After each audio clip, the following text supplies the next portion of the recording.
My name is Sarah Johnson. I'm 35 years old and live in a small house in the suburbs of Boston with my husband David, our 5-year-old son Ethan, and our beloved cat Whiskers.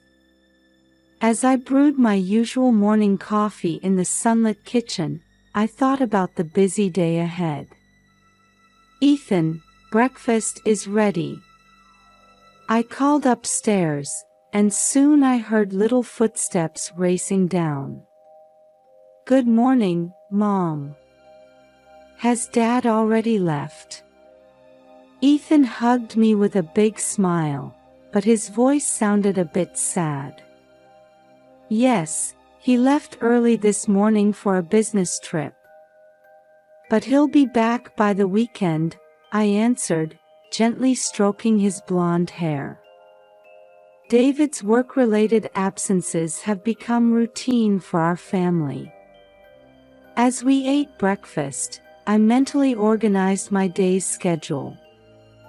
My managerial job at a marketing firm always means tight schedules and constant pressure. But seeing Ethan's smile gives me the strength to keep going. "Mom, can we go to the park this afternoon?" Ethan asked with a mouthful of pancakes. "I'm sorry, honey. Mom has to work late today.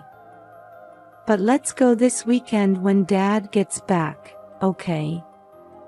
Ethan looked a little disappointed but quickly replied, "Okay, I understand.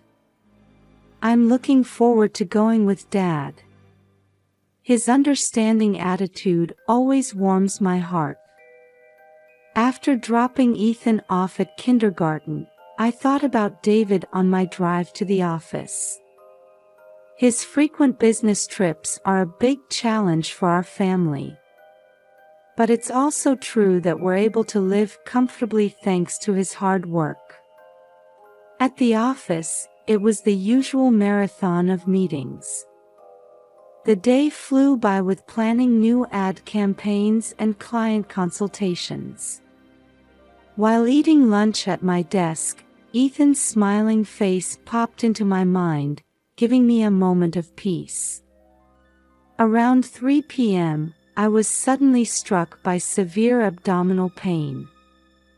My colleague Jennifer rushed over, looking worried as I grimaced in pain. "Sarah, are you all right? You look pale."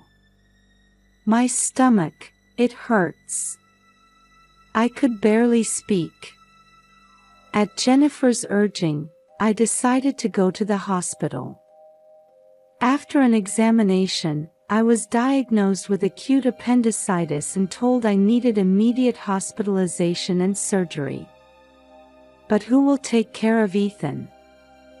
I asked the doctor in distress. "Can you contact a family member to look after your child?" the doctor gently suggested. David was on his business trip.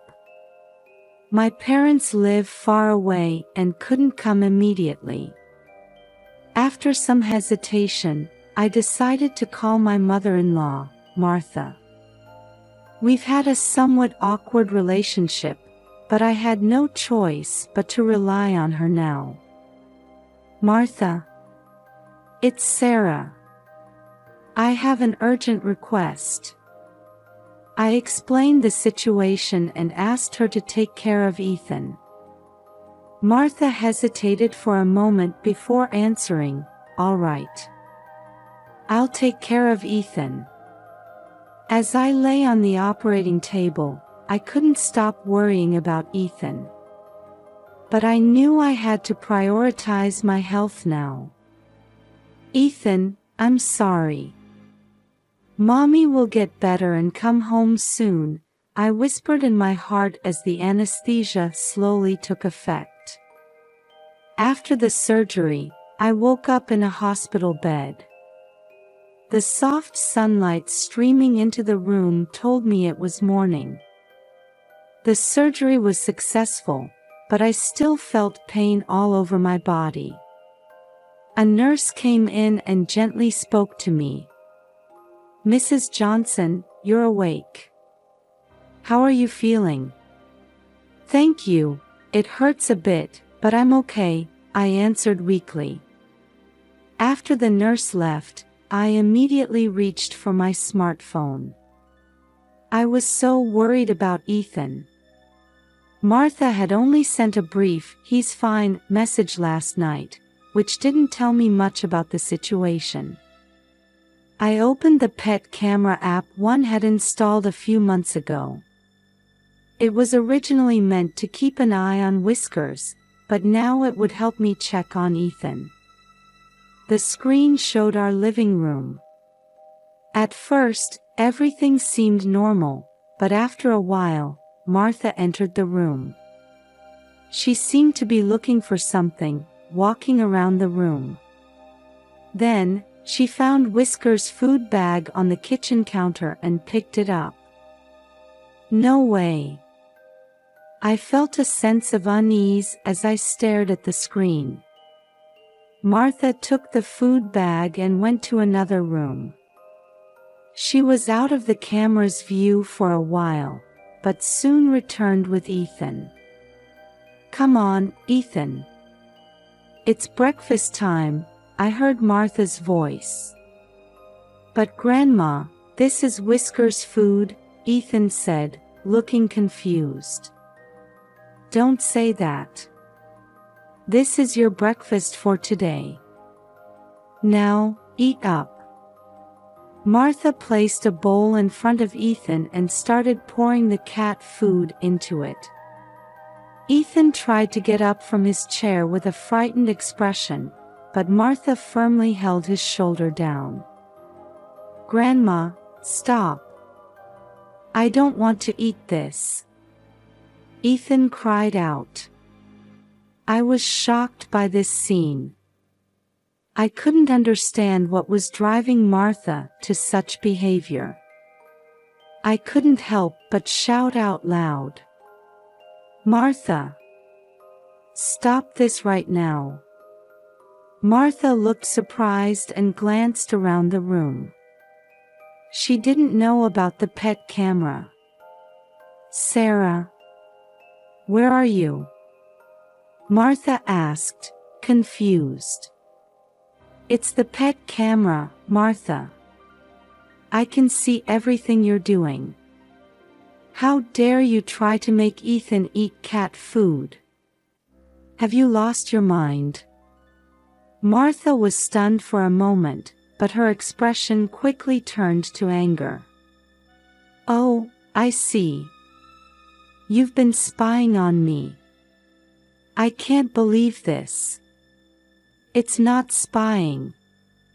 I was just checking on Ethan's safety. More importantly, why are you doing this?" Instead of answering, Martha suddenly grabbed Ethan's arm and tried to drag him out of the room. "Grandma, it hurts," Ethan cried out. "Martha, stop. Don't hurt Ethan," I shouted desperately, but Martha wouldn't listen. Martha and Ethan disappeared from the screen, seemingly moving to another room. After a while, only Martha returned. She stared at the camera with cold eyes. "Sarah, you don't understand anything. I'm doing this for Ethan's own good." "What are you talking about? How is feeding him cat food good for Ethan?" Martha didn't answer. Instead, she slowly approached the camera and reached out her hand. The next moment, the screen went black, and the connection was lost. I was shaking with fear and anger. I had no idea what Martha was doing or where Ethan was. I desperately pressed the nurse call button. "Please, it's an emergency. Can you contact the police and ask them to go to my son's house?" The nurse looked confused but, seeing my desperate state, quickly complied. She contacted the police and explained the situation. Meanwhile, I tried calling David multiple times, but couldn't reach him. He was probably in a meeting. I left a voicemail asking him to call me back urgently. Time passed slowly. As I waited for news from the police, my mind was filled with anxiety and fear. Was Ethan safe? What was Martha thinking? And above all, I felt guilty for causing this situation. Finally, I got a call from the police. They had arrived at the house and spoken with Martha. Ethan was safe and currently in his room.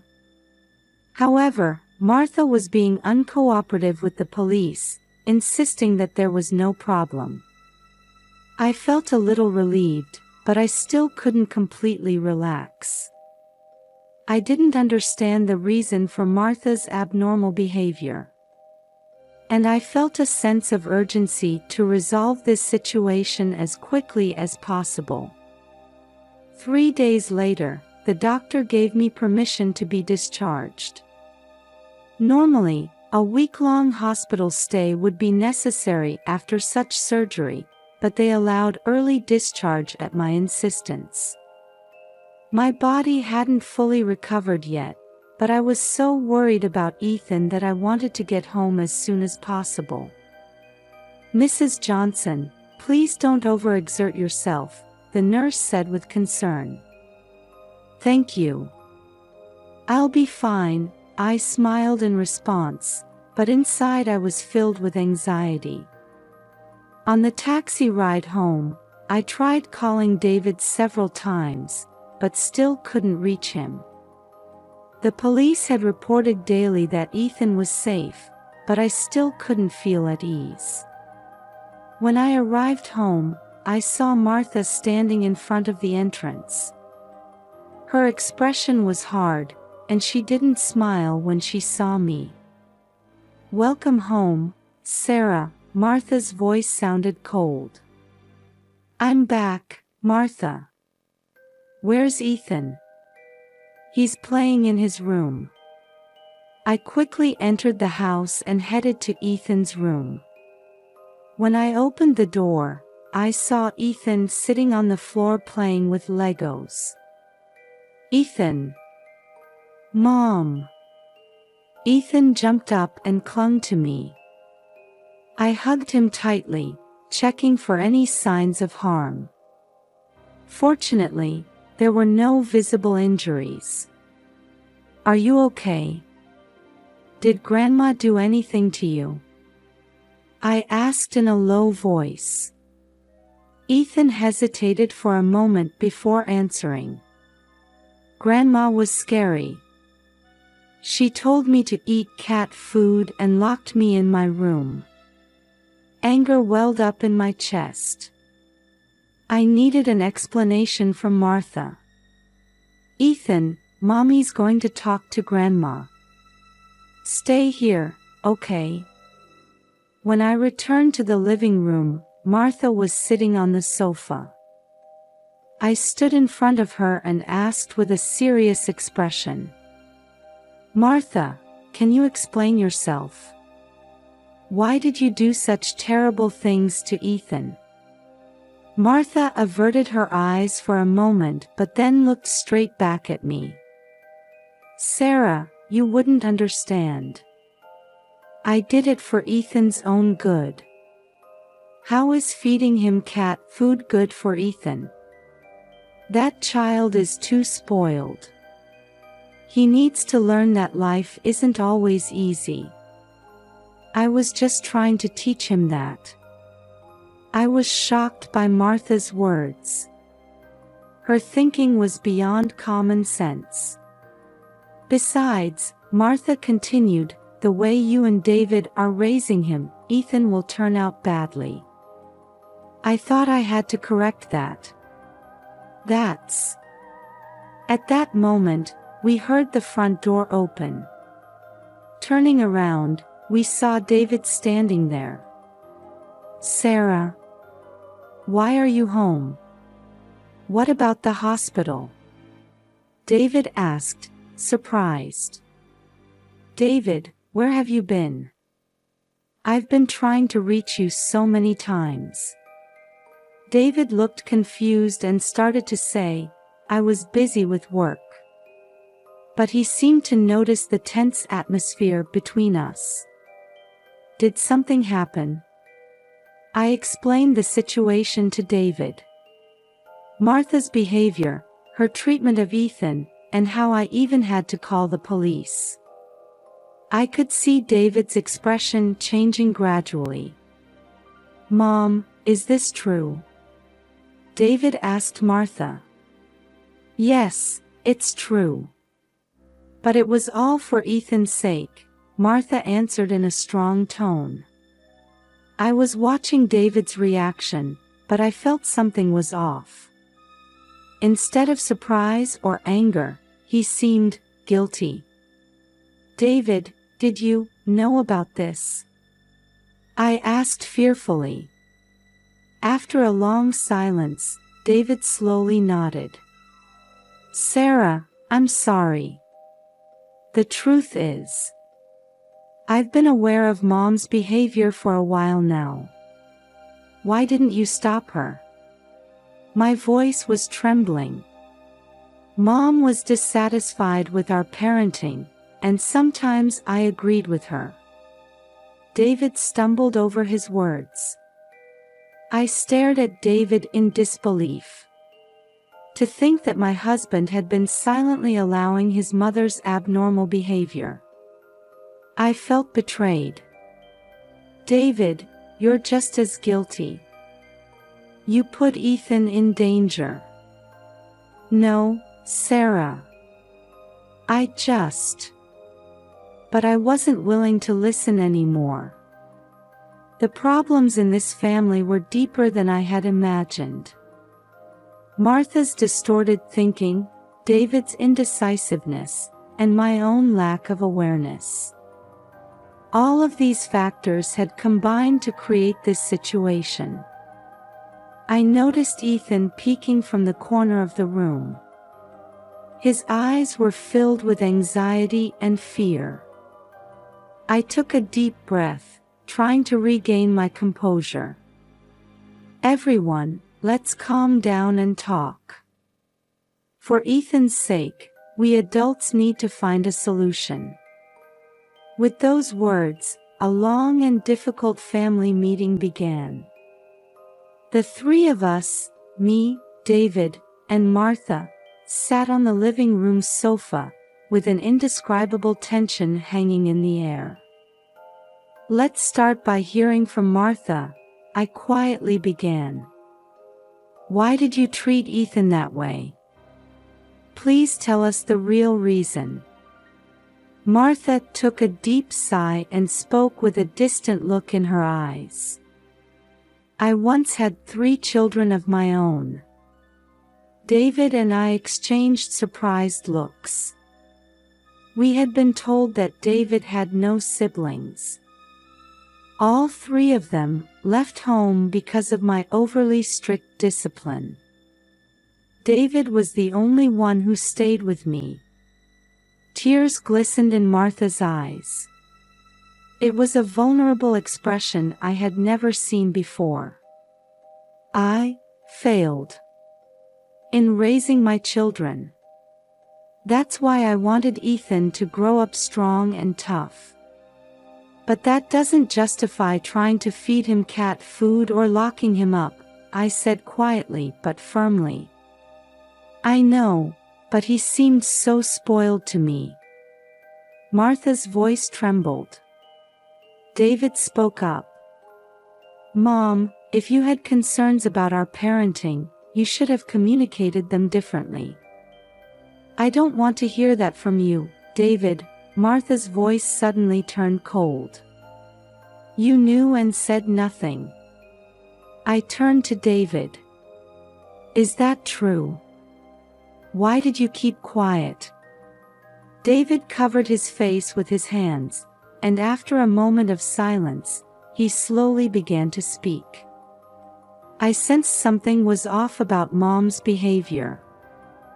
But I didn't want to hurt her. And Sarah, I didn't want to ruin our relationship either. But it was okay for Ethan to get hurt. My voice shook with anger. No. That's not. David tried desperately to explain, but the words wouldn't come. At this moment, I understood my husband's complex position. Love for his mother and responsibility towards his wife and child. He had been struggling between these two. However, while I could understand, I couldn't forgive. David, your indecisiveness made this situation worse. Martha interjected. Sarah, don't blame David. It's all my responsibility. A look of determination appeared in her eyes. My way of showing love was wrong. I tried to make Ethan strong, but I ended up hurting him instead. I'm truly sorry. With Martha's words, I felt the ice in my heart begin to melt a little. However, many problems still remained. After Martha's confession, a temporary silence fell over the room. Each of us was trying to sort out our thoughts. I broke the silence. Martha, I understand your past now. But that's no excuse for abusing Ethan. Abuse? That's...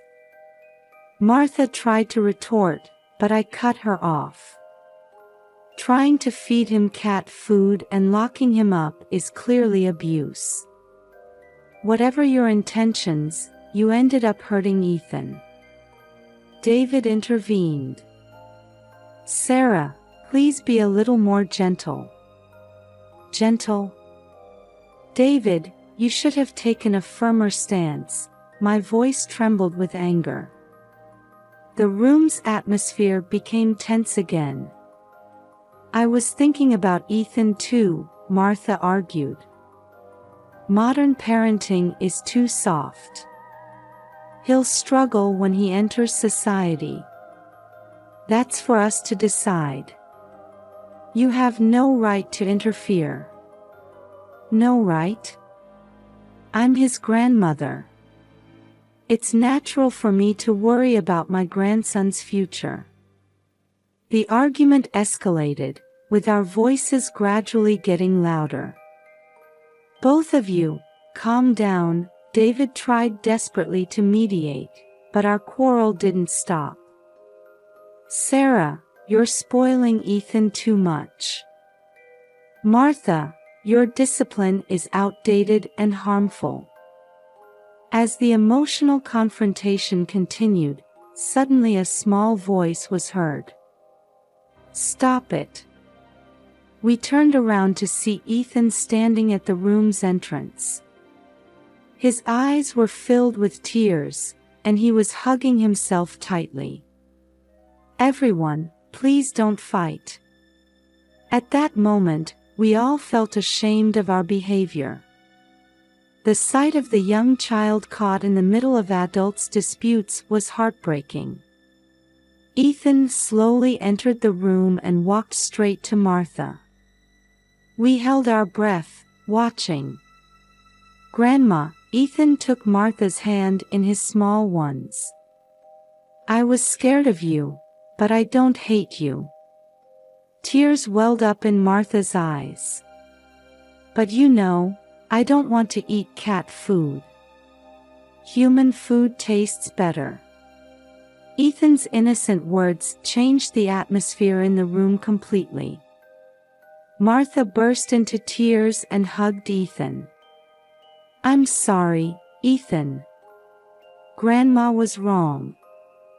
David and I were speechless at this unexpected turn of events. Ethan's pure heart had untangled the complex knot of adult emotions. David took my hand. "Sarah, I need to apologize too. I should have spoken up earlier and more clearly." I exhaled deeply. While anger and distrust still lingered, perhaps it was time to take the first step towards reconciliation. "Let's start over," I suggested. "For Ethan's sake, we adults need to work together." Martha and David nodded. Ethan looked around at the three of us, a small smile forming on his face. At that moment, we took a new start as a family.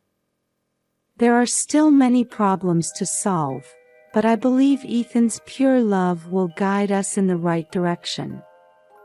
The road ahead won't be easy, but we are determined to move forward, one step at a time, keeping today's events close to our hearts. 3 months have passed since then. Our family now attends weekly family counseling sessions with Dr. Anderson. At first, everyone was tense and struggled to open up, but gradually we began to share our true feelings. "Martha, I understand how your past experiences have influenced your current behavior," Dr. Anderson spoke in a gentle voice. "However, that doesn't justify hurting your grandson." Martha nodded, her eyes tearing up as she replied, "I know. My actions were wrong. I'm truly sorry for hurting Ethan." Hearing her words, I felt the ice in my heart melting bit by bit. David has changed too. I should have intervened earlier. I deeply regret not being able to protect my wife and son. As we continued with counseling, we began to understand each other's feelings and build new relationships. Martha is working hard to change her behavior and repair her relationship with Ethan. One afternoon, we were having a picnic in the park. As we watched Ethan happily playing on the playground equipment, Martha approached me. "Sarah, you and David are wonderful parents," she said with a soft smile. "Ethan looks so happy and is growing up so healthily." "Thank you, Martha," I replied with genuine gratitude. Just then, Ethan came running over. "Grandma, let's go on the swing together." Martha hesitated for a moment, but her face naturally lit up at Ethan's innocent smile. "Of course, Ethan." Watching the two of them happily heading towards the swings, I felt a warmth in my chest. As we were preparing to go home in the evening, Ethan suddenly stood in front of Martha. "Grandma, I'm not scared anymore. I love you." Overwhelmed with emotion, Martha gently hugged Ethan. "I love you too, Ethan. I'm sorry, Grandma was wrong before." Seeing this scene, David and I caught each other's eye and smiled. On the way home, Ethan contentedly said, "Today was the best day ever." I gently stroked my son's head and replied, "Yes, it really was a wonderful day." Family bonds can sometimes be hurt and shaken. But with mutual care and an unwillingness to give up, they can always be repaired. Today's events proved that. We'll surely face more difficulties in the future. But we're not afraid anymore. We have confidence that we can overcome them together as a family.